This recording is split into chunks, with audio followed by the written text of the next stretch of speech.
اعوذ باللہ من الشیطان الرجیم، بسم اللہ الرحمن الرحیم۔ ماہ ذی الحج کے اعمال، ماہ ذی الحج کی دوسری شب کے اعمال۔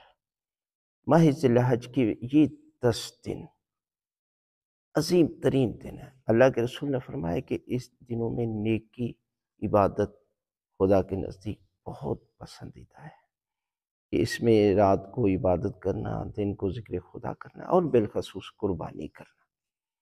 قربانی کرنے والے کے پروردگار جو ہے وہ اس کے جانور کو جب ذبح کرتے ہیں اور اس کا خون زمین پر گرنے سے پہلے پروردگار اس کے گناہ معاف کرتے ہیں۔ لہذا آپ جو ہے وہ یہ 2 رکعت نماز پڑھیں، تاکہ آپ کو حاجیوں جو حج کر رہے ہیں نا، اتنا اجر و ثواب پروردگار آپ کو بھی عطا کرے۔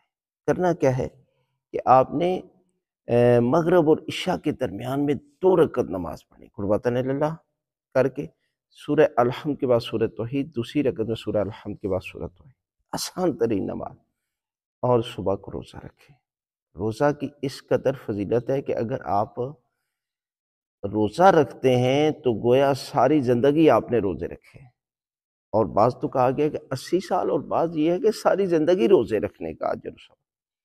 اتنا ثواب ہے کہ آپ جو ہے وہ اس ثواب کو کمائیں، اور دن کے وقت روزہ رکھیں، رات کو یہ 2 رکعت نماز پڑھیں، تو پروردگار جو ہے وہ آپ کے گناہ معاف کر دے گا، اور خالق کائنات آپ کے درجات کو بلند کر دے گا۔